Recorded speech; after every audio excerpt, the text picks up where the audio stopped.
Astoria, before it got expensive, was the Greek capital of New York, where Greek families ran the restaurants and bakeries and shops along Ditmars Boulevard and Steinway Street.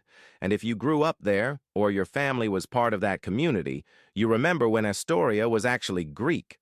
Not just Greek-themed for people who moved there because they heard it was trendy, and the transformation from working-class immigrant neighborhood to expensive Queens destination happened so fast that longtime residents barely had time to realize their own neighborhood was being taken from them. Tell me if you remember real Astoria, because this gentrification hurt. Ditmars Boulevard was the heart of Greek Astoria, with tavernas and cafes where old men would sit outside playing backgammon and drinking Greek coffee, arguing in Greek about politics back home while their grandkids ran around speaking English. And the whole block felt like a transplanted piece of Athens, where you could get authentic souvlaki and baklava and loukoumades from people whose families had been making them for generations. The bakeries on Steinway Street, where you'd get fresh spanakopita and tirapita in the morning, still warm from the oven, and the owners knew everyone's name because these weren't just businesses, they were community institutions that served the same families for decades.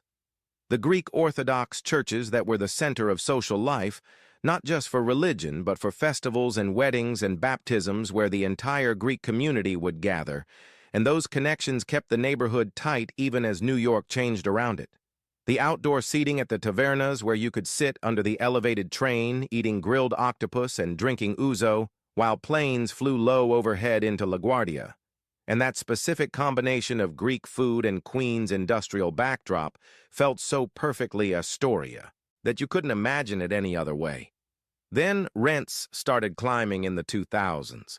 Young professionals from Manhattan discovered that Astoria was only one stop on the N train from Midtown, and suddenly, landlords realized they could charge way more than working-class Greek families could afford.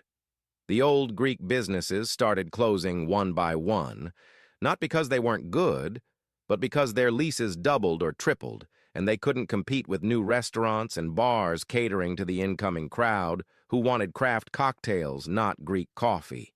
The families who'd lived there for 40 or 50 years had to move, pushed to Whitestone or Bayside or out to Long Island, because staying in Astoria meant paying Manhattan prices for a neighborhood their grandparents built. The new Astoria has nice restaurants and beer,